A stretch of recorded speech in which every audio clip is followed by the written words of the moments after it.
My name is Sam Slater, and my thesis is titled Grappling, Reschooling the Town of Greenville. So Greenville is a beautiful town way up in the high Sierras of Northern California. It's the very definition of rural. But this logging town has had its fair share of troubles. Declining timber harvests, rising median age, and an average wage that is 1/3 the California average means that this town is in a classic case of rural brain drain. As if to exacerbate the problem, the only public high school in the town is currently under negotiations to be closed down permanently, meaning that all the Greenville kids will be bused 4 hours round trip to school every day.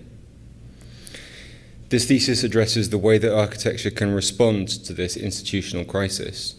How can it keep the kids in the town? And how can it strengthen the town as a whole? My research methodology for this was to go out to the town and conduct some really intense architectural workshops with the kids and the adults up there. This is something that I've done quite a lot outside of my thesis with the non-profit that I set up with some fellow CCA grads. We call it KIDmob, and the web address will follow at the end of this. We ran through many exercises, getting them to reconsider their spatial qualities of the learning environments that they currently use in the school. I got them to identify where within the whole town certain learning objectives are currently found. This is a drawing by Sue Weber, a very naughty student. This process gave me lots of qualitative data that I could then use to identify where in the existing town a traditional school program could potentially operate. It pulled up some great programmatic adjacencies. For example, the sheriff's office is a good place to learn how to conduct research, because that's how you solve a crime.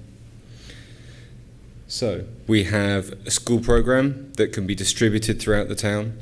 We have sites that have been identified by the residents of the town, and we have a project with which we can test the thesis out.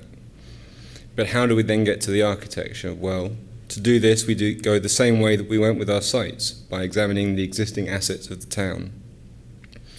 This machine is called a slasher. It's one of many high-powered machines that are used in the logging process. And while each one of them is designed for a very specific task, they're all equipped with the same high-torque 5-axis grappler that moves and manipulates the wood. As the logging industry dries up, these machines get put out to pasture.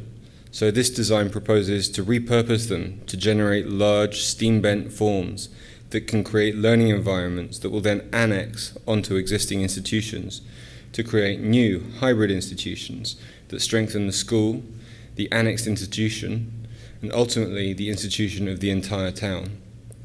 I see this project rolling out throughout the entire town and nimbly deploying wherever there is a need for learning. Eventually, the whole identity of the community will be characterized by the presence of educational assets distributed throughout the town. In this moment of institutional crisis, an architecture of annexation becomes the perfect tool to strengthen and bolster the stricken community, precisely because it takes advantage of the existing assets of the town. Thank you.